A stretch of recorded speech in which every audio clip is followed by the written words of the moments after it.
really well. Students are, oh my God, students do not have their drafts done.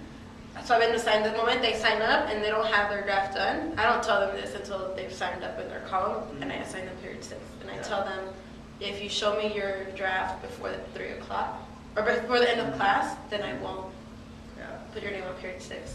And then I'll assign it to them like 10 minutes before the end of class when I've checked in with them. But like in both classes, only like 6 people have had their drafts done, so they've been able to do the protocol for their first draft, and that's with the extension I gave them.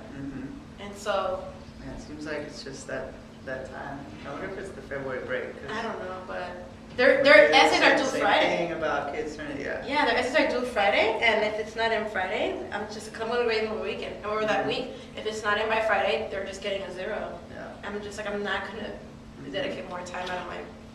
It's but better it's now bad. than when they are, to see its bigger effect. Exactly. Cool. So I wanted to check in about the observation from Friday. I'm on just your coaching. Yeah. The ongoing coaching doc. And don't look at it yet. Okay. But I wanted to, so we talked about the, a couple weeks ago we met to figure out your goal for the quarter. And then talked about like how you're going to focus on specific groups of students, and then your observation. So this is just sort of a follow-up to the observation, and then sort of next steps. Right. So, do you? So your goal was to focus on supporting ELL and IEP students more in your class, right? And Fridays, was it Friday? Friday's lesson. Do you want to take a minute and think about it and think about what you thought you did well in terms of that? I mean, maybe let's just start in general. So, like, what was? Can I tell you what was happening on Friday? So, this is period 1. You observe. So, periods 1 and 2 did not get the lesson that I gave. This was Thursday because Friday because we had a Thursday schedule. Yeah, it was Thursday. So, Tuesday was a Thursday schedule, so my periods 4 and 5 got this lesson on creating thesis statements and their outlines, and they were really prepared. Periods 1 and 2 did it on Wednesday because Javier did it the right way. So most of them came to class with no thesis statements. So I didn't find this out until like halfway through the day on Thursday. And so a lot of the students, I was either had to go over the packet quickly that they were supposed to go over on Wednesday, and some of them had already done it and followed directions, because it was pretty scaffolded, and some students had to check in with them, and they had to start from scratch on their thesis statements. So Thursday was kind of like catching up, and then on Thursday is when I gave period 1 and 2 the extension to turn in their drafts by today, and I extended that extension to periods 4 and 5 just so everybody would have the same deadline. So many students were working on either their outlines, they're creating their Google document, putting their outlines on the Google document, and then beginning to add content to their outlines, and beginning to turn those bullet points, the bullet points into right over here. It makes it look so easy. So they were turning the bullet points into full sentences, and then that eventually is going to turn into their paragraphs. And so overall, the students have been, they've been pretty on it. And as far as the scaffolds, I showed you the green. Thank you. I showed you that green document in the packet, right? Yeah. So the green paper was green on purpose because it was the scaffolded part or section of one of the sections in the packet. And then I also created this one for students who are creating their outlines. They were typing them up, creating the Google document, and students with IEPs and my ELL students. And some of my students who just struggle in general, I sent them this so they didn't have to worry about creating the document. So it's the part of the essay, ideas of what they want to talk about in those paragraphs. And then I put the CSC is right there for them, Mm-hmm. and then kind of telling them what goes in each box. Yeah. And And you did, this is, because the class I observed, you had them, you basically said, like, here's how you include a table in it, and you sort of let them choose. yeah, that was for the overall class, Okay. and then for students with IEPs, I gave them this Okay. specific one, and I told them which one. And so many students have, they've chosen one. Some students are just kind of free writing it without tables or anything. Some students, because they need to constantly remind themselves of the structure, Mm-hmm. they create the box. Some students just wrote these on the side, and then they're writing it. And so one thing is, so I know we usually give students like the worksheet or the packet, and it has a structure already in there. I wanted them to choose whatever works for them, because whatever I give them may not work for them Yeah. if I force it upon them. But then also I want them to be able to choose and have that freedom and experiment with different Mhm. ways, because later on they're gonna have to choose anyways on their own. Yeah. No, I like that. I like the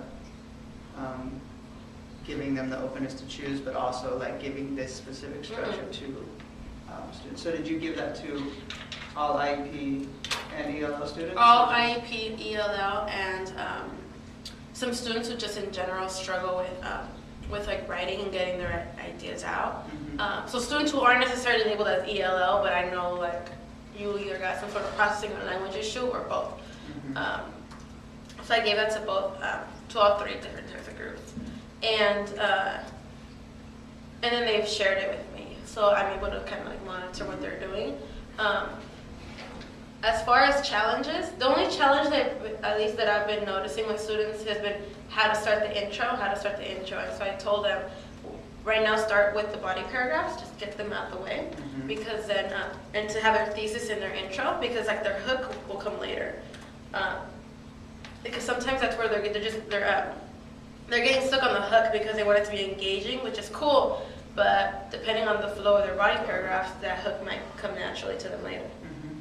And I just basically told them that because that's, from my experience writing essays, that's always been a struggle. Yeah. Cool.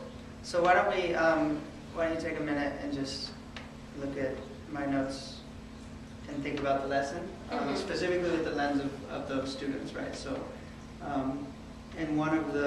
in our meeting, we talked about one of the structure you would use was like small group instruction. Mm-hmm. And so, is there a way to, like, is there a reason why you didn't do that? Is there a way to build it in? Does that seem like it's a structure that you'll use in the next week so students are finishing their essays? So, Yep. so just look at the notes for a minute and then think about your lesson and think specifically like what you feel like went well and was solid about supporting IEP and ALL students, and then maybe what next steps would be.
So a few things I saw that I, just starting with what I thought was strong and what I was impressed by. Some of this is at the bottom of the notes, but I mean, I think we've talked about this before, like you have your kids in a space where like they're doing whatever you ask them to do, right? So management clearly isn't an issue, right? So I think that's got a lot of potential for thinking about, I mean, for, supporting individual students while others are working, or even do small group instruction, right? So, when you transition to work time, like it was actually even minimal directions, but students like opened their computers and they were on it right away, right? So I think your class is just in a really good place in terms of trust and relationship and management, so the kids are going to do what you ask. And then that, during individual work time, I was in there for about 15 minutes of the work time, and students were like totally focused, and you were able to really walk around and give one-on-one support. And then the other thing I really liked was like the green form or other specific structures that you gave specifically to support IEP and ELL students, but also that you gave some other students the option, right? So that if you feel like this can be supportive for you, then you can choose to do this.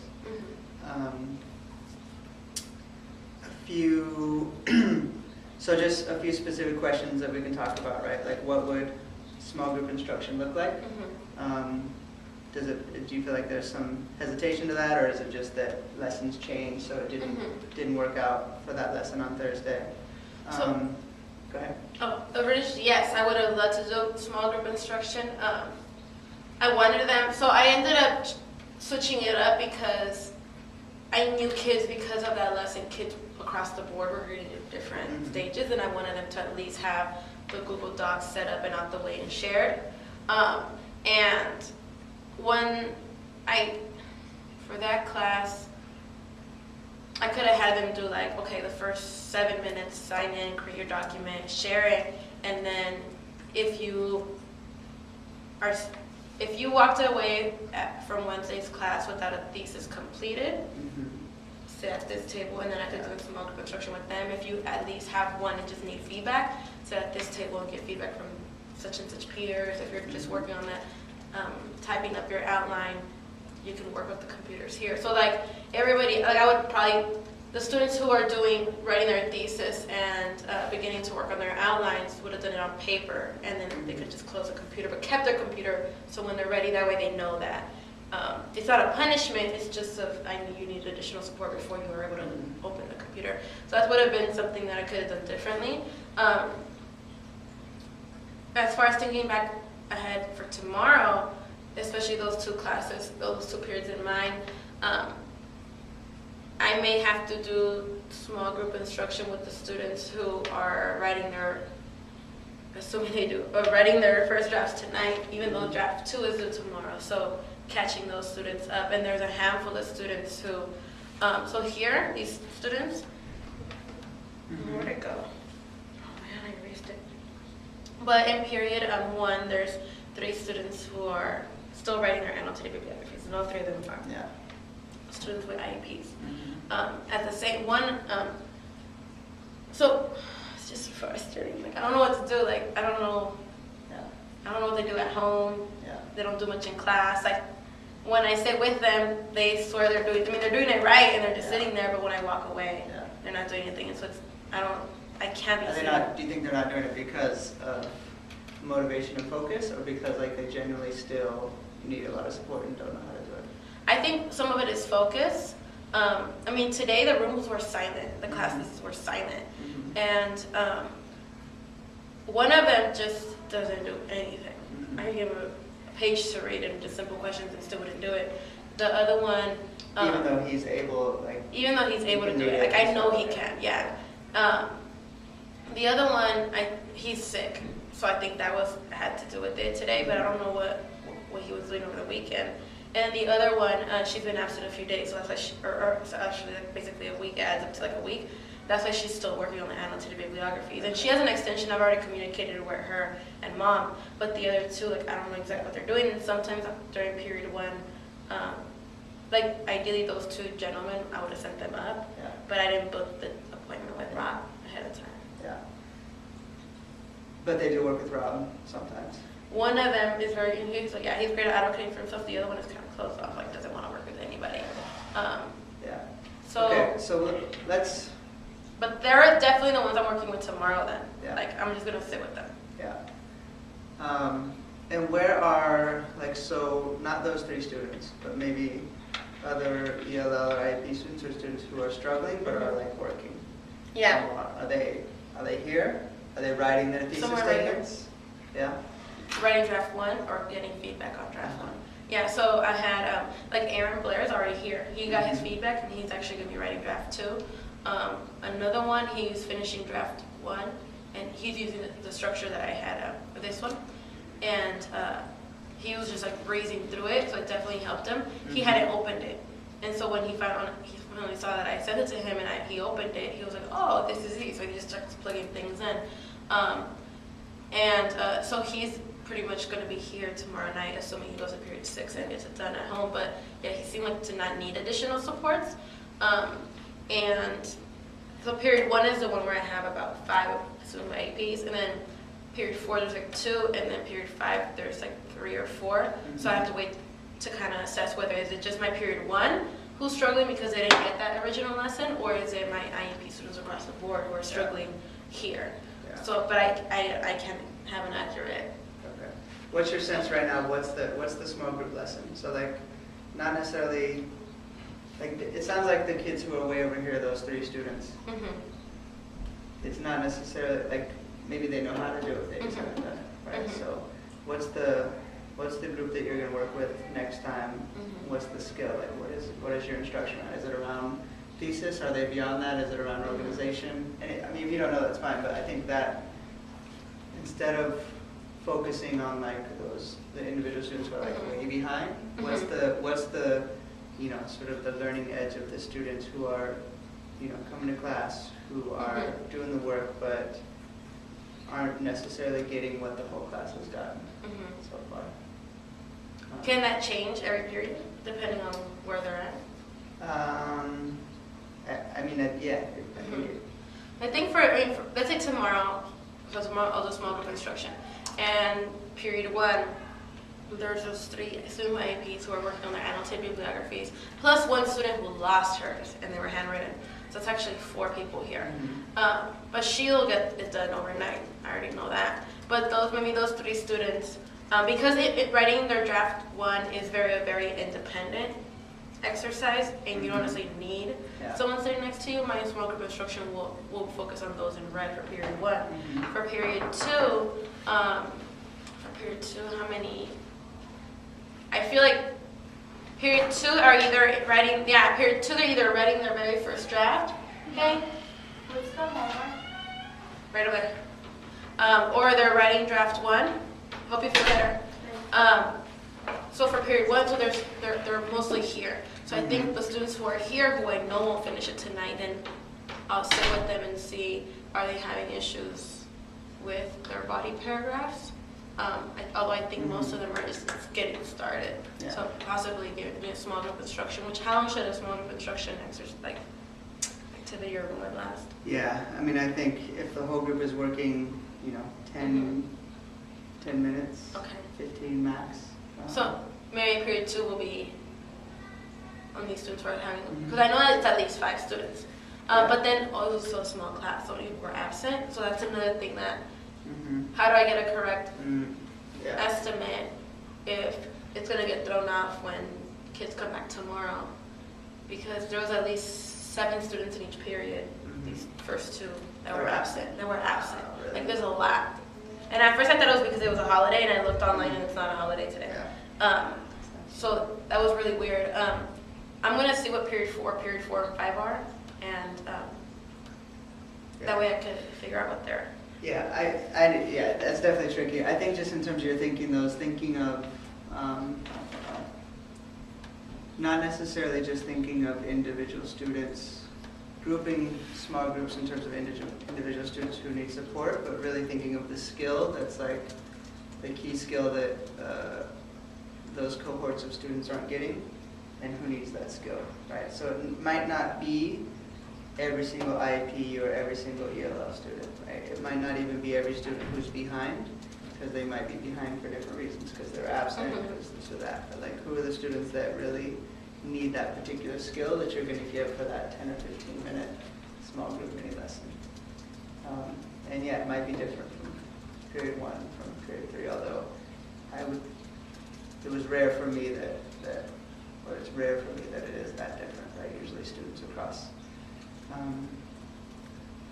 groups are in pretty similar places. But then again, it's not necessarily a skill, it's just the ability to accomplish the benchmarks. That's determining where they're at. Yeah, but I think that that's not necessarily, then the response to that is not necessarily a small group instruction, right? It's like some sort of accountability around work time. You know what I'm saying? Like, to me, small group instruction is really around, I'm working with this group of students because they don't understand X, right? They need to be retaught, or they need to be taught in a different way, this thing, this skill, this content that they somehow have missed, right? I think if it's just where they're at in the process, if they're behind, then small group instruction isn't necessarily the best response, right? Maybe then it's students working with partners, or maybe then it's students working independently, but you know, like you're separating them in terms of space for the room. So let's say they turn in their essays on Friday, and I spend the week, you know, reading them, but then also like I have key things that I'm looking at, like your ability to make a thesis, your ability to, I don't know, like select and weave in like evidence, appropriate and relevant evidence, and then like your analysis of it. So those three things, those are the three skills I'm looking at, and then I group students based on where they're at, and then because that's the end of the unit, Friday. Yeah. So then when we come back from that week break, we begin our social political movement artifact unit, and then my small group instruction will be based off how they did in those three areas for the mini. Because you're going to do, so you're not going to return to this project, it will be using the information you get from this project to teach the skills for the research. It was like a pre-assessment, yeah. That's why I planned it as a Yeah. mini one, because it was a mini unit, first of all, but then also Yeah. I'm able to kind of see, I'm able to review and practice the skills that we're using for the artifact unit, but then it also gives me a glimpse. Some students never wrote a research paper last year because they weren't here, so those new students also give me a writing sample. Yeah. What do you call this project? This one, Yeah. the California Decades Project. Okay.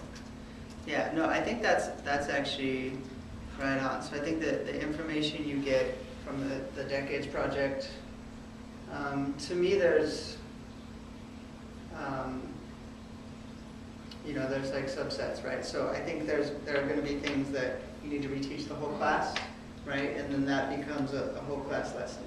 You know, if the majority of kids are doing whatever, citing sources or needing to deepen their analysis or whatever it is, if they're doing that wrong, then that's a whole class. And the annotated bibliographies that I have them do over. Yeah. Okay. And if it's, you know, a third, a quarter fewer kids on particular skills, then to me that's more mini lesson, right? Or more small group instruction. So I think, yeah, I mean, if you have some sort of data tracking tool where you can, where you start to identify whatever it is, like the 3 or 4 main skills that students aren't getting, and group students into who needs which skills, then that will be really powerful for your lesson planning for this next unit. Okay.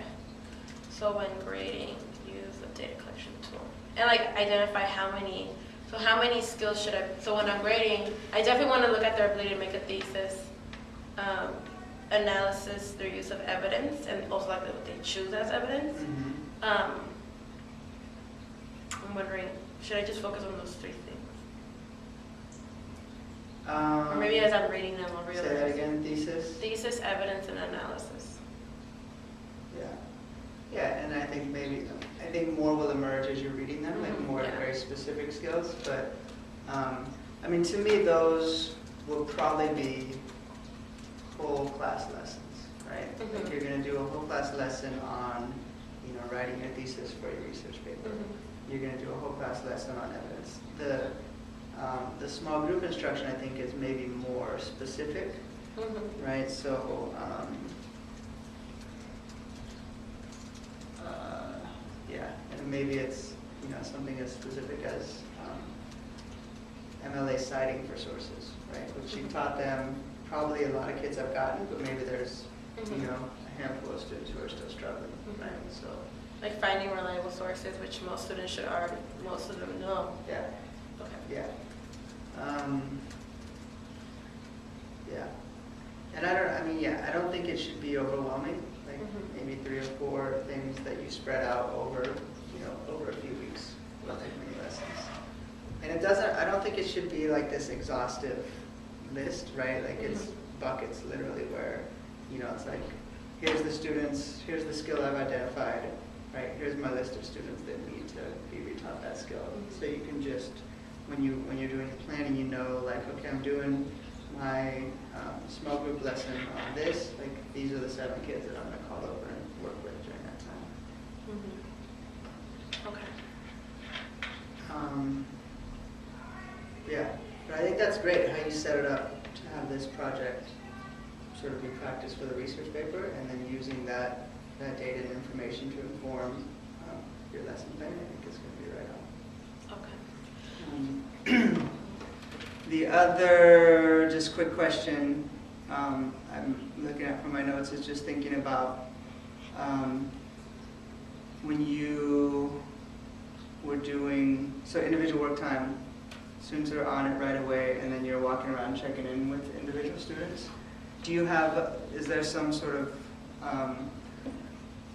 something you're doing, some intentionality around who you're checking in with, or is it pretty much just raising hands? Sometimes it's a little bit of both. Like sometimes I'll know okay, who struggles with getting started, who struggles with behavior, so let me check in with them. That way they know what they're doing. I still do IEP. Sometimes I just let them call me. But then also at the same time, sometimes I have an intention of checking in with certain students and they don't need my help at all. Or I'll have certain students who just need my help right away and I don't get to the students who I intended. Yeah. Or I get to them, but it's later on.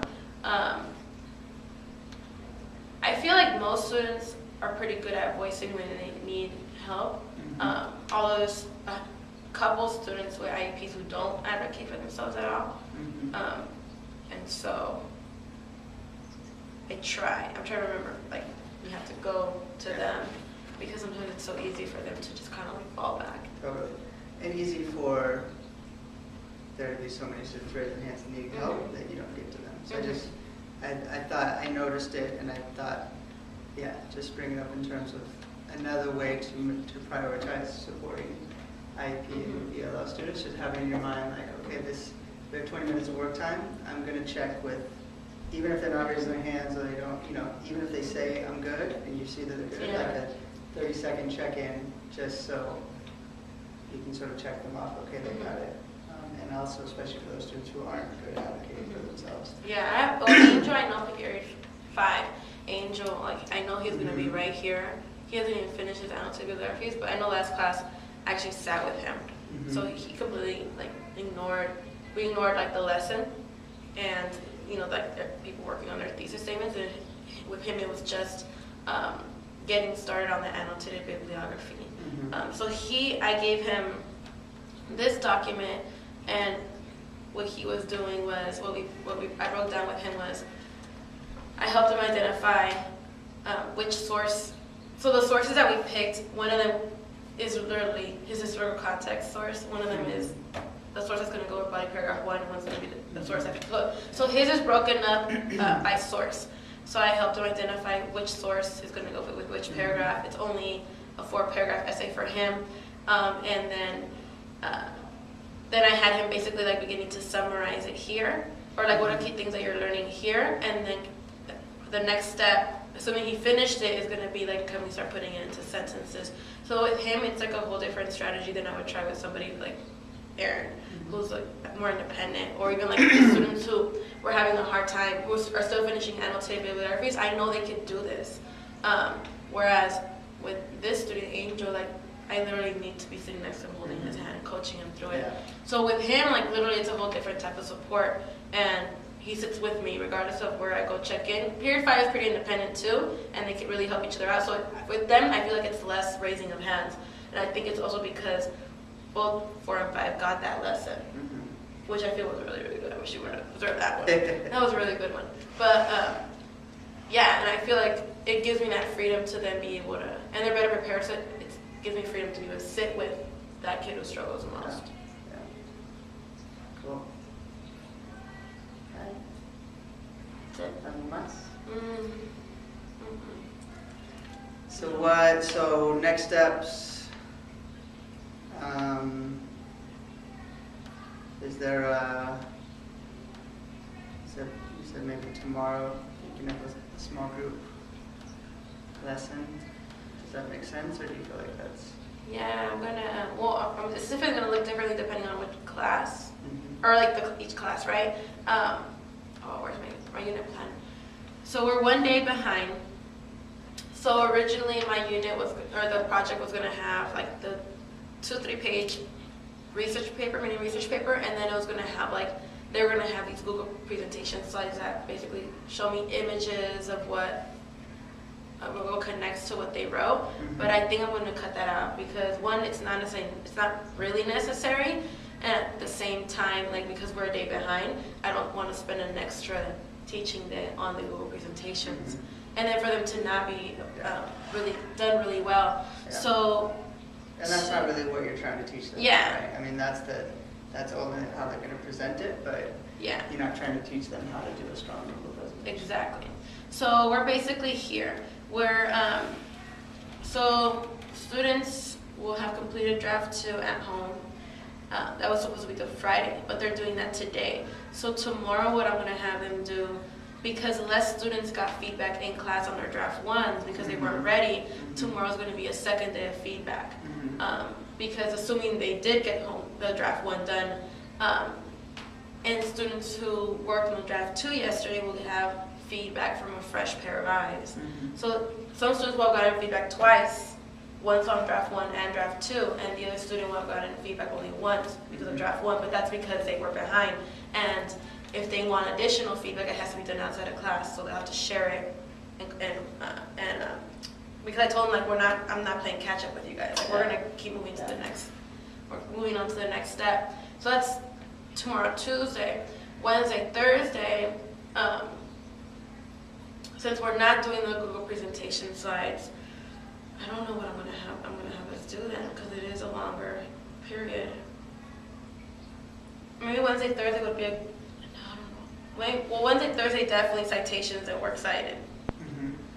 Because I didn't even write that in. The finals due Friday? Mm-hmm. Yeah.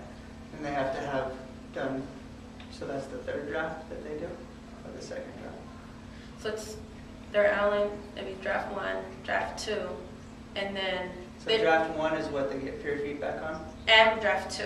So their final draft is draft 3, yeah. Okay. Yeah. So so Wednesday, Thursday would probably be a better day to do small group instruction since it's a longer period, and I'll be working on the works cited page, MLA citations, like in-text citations, checking for spelling and grammar, which is something that even when they give each other feedback, they miss it. Yeah. Yeah, I would just say in terms of the small group instruction, try not to get lost in like editing mode, where like you're just editing and giving feedback on individual papers. Think about, like the group of students who are behind. What is the sort of high leverage skill that they need to be retaught to revise their essays, instead of like going around with each individual and editing and revising the essays with them. So today for the college spring lesson, which both Lauren and I taught, was about participles, I think that's what they call. I can't even pronounce it. Like, sentence structure and stuff. So maybe that's something that I could do, like a whole class instruction, 10 minutes, and they look at their own papers, make sure they're getting rid of that, and then or they're dealing with that, and then when it's time to move on to peer feedback for the overall research paper, they can look at, again, the participles, spelling, grammar. They could look at in-text citations, or looking at just certain things, like I'll have them give peer feedback, like it's more focused than just regular general observations that maybe they're making without, what if I'm not specific. Yeah. And here's a protocol they're using.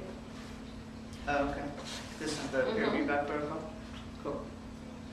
Great. And then I love the idea of the like gathering the data from these final projects and then using it. So then maybe that's a next step for me is like we can, maybe our next meeting when we come back from break, we can look at that data and sort of do some lesson planning around that. Okay. Cool. Yeah. Alright. Oh my god, that's a lot of work. That is a lot of work. I was thinking, oh great, I have vacation for a week. And then I remembered I have to grade essays. Yeah.